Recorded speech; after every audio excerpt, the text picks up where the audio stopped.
This is Stephen Tran reporting for Budda Media. Today I'm going to be catching up with entrepreneur Gregory Sheen, the man behind Flash Matag and Yumi Abba Art.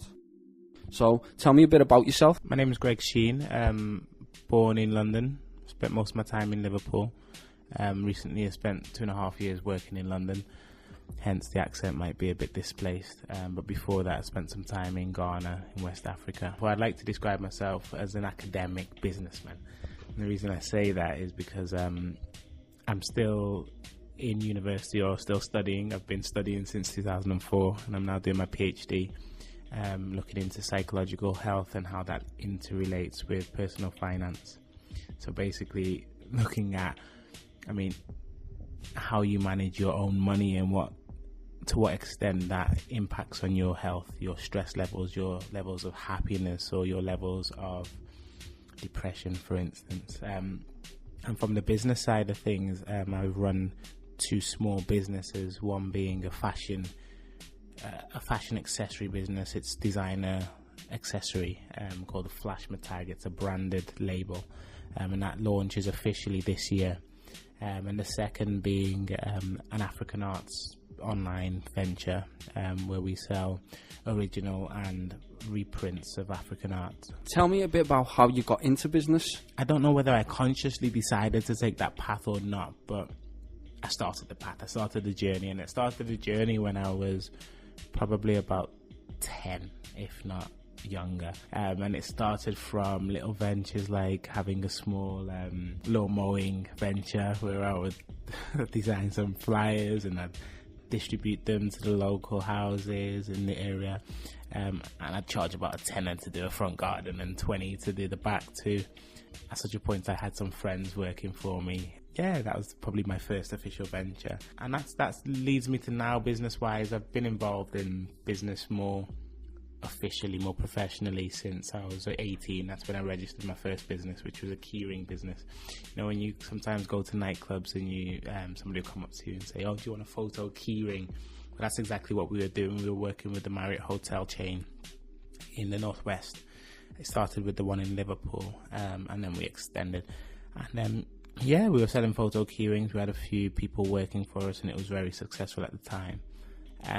Since then, business-wise, I've gone on to working more closely with my dad. He owns a water business out in Nigeria, and by water I mean it's the provision of water, portable drinking water. So I've been more directly involved with that business for the past couple of years. But recently we took a punt, and it was in 2006. We wanted to move the keyring business on a little bit, so we came up with this idea to produce photo dog tags for like a fashionable use, you know. So and that's what we did. We created a brand and decided that, look, there may be mileage in actually patenting the application or how this product is put together. And we've been working on the patent for a couple of years now, but we filed it, so we've got a patent pending at the moment, which is a good look. And that's given us the confidence now to actually enter the market. Last year we did some work in Liverpool where we were looking for a model or a group of models to represent the face of this new brand, and that was very successful. We held an online application process where potential models would register and tell us why they would want to be a part of this new brand. We had over 250 to 300 applicants. In the end, we shortlisted and got about 70 to 100 people come to the actual audition day where we did a live audition. We had kids aged from 5, I think, in the end, right through to adults in their 30s. And in the end we selected 10 models, so later on in the year we'll be actually publishing some of the work that we did at that audition and do more work with the models that won. And I think I remember seeing a bit about the event as well. Was you featured in the newspaper for that, the local newspaper as well? Yeah, that's true. The Echo quite kindly offered to actually cover a story leading up to the actual audition, which was really helpful because what happened then, we had a lot more responses to the area from areas that we couldn't actually reach with the flyering and the publicity that we'd already done. So that was really successful. The story was the story, and it worked. And so yeah, we thank the Echo for that. And you're saying in 2012 now you've selected the models and this is going to continue, this branch? Yeah, models are selected. We've got different models for each category. It's really well split in terms of age, gender, ethnicity, trend. You know, we've got a nice mixed bag of people, and that really embodies what this brand is all about. It's not just for one type of person. It's not for the young, it's not just for the old. Absolutely, absolutely. And that's why we had to go through this rigorous process of selecting the right people to actually fit the brand or to bring the brand alive. And you were saying you're still studying to this day as well. I heard as well, because I think I remember a lot got said about, didn't you get a very high degree as well when you first graduated? Yeah, I first graduated in, I think it was 2007. That was from a BA Honours in Business and Finance at the John Moores University in Liverpool. But I decided to put business aside, because don't forget, it was at 18 when I set up the business, and I was trading for about a year plus. I started university a year earlier, so it was at 17 that I started. And so coming to the third year of the university degree, I decided that something's got to give. It's either I'm going to make £2,000, £3,000 a month from making a few phone calls and getting staff into the hotels at the right time to service them, or I was going to come out with a first class. I couldn't do the two, you know, so I took a sacrifice. I said, you know what, let's put the money aside for now, because if it's inbound, it's inbound. And if it's going to come, it's going to come, you know. But I took a punt and I said, okay, I'm going to focus on my studies. And that meant being in the library literally 24/7. Not to say I didn't get drunk and go out partying, but at the same time, I would go out, party at 2 o'clock. I'd stroll to the university's 24-hour library. I'd mess around for a little bit, but at the end of the day, I'd get some work done. And what's funny is, as I said, I schooled in Ghana, and that wasn't by choice. I was a bit of a tearaway, if I'm honest, when I was younger. So when I was in my early teens, I was a bit of a tearaway. I was getting into trouble with the authorities at school. I was getting into trouble with the local guy in the shop up the road.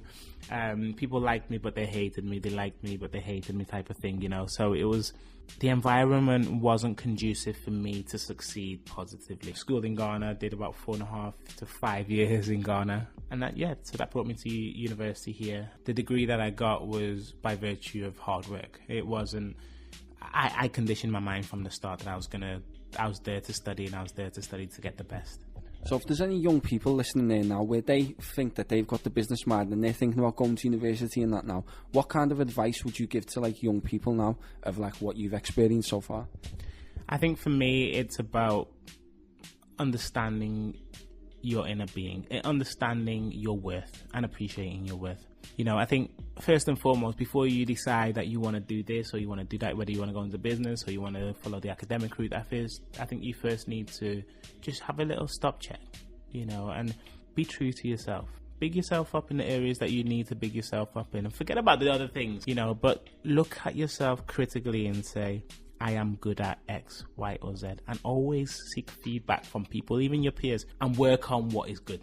Don't forget about what's not good, because that will just follow. If you channel your energies into what is good and what's working well for you, the rest will follow. That's what I believe. And the way I continue to inspire myself is I tell myself one thing. I don't look at anybody else to judge my progress or to judge my status or to judge how well I'm doing. I only look at myself.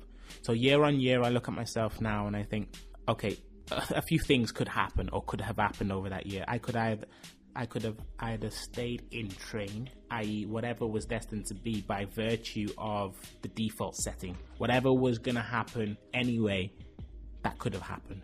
Then I say, okay, so what do I need to do over and above that? So for instance, okay, so I'm studying towards a PhD. If I continue in train, the end of this year I'll finish my PhD, and I might get some more job offers at the end of the year. My business will take off slightly. But then, and what? So what?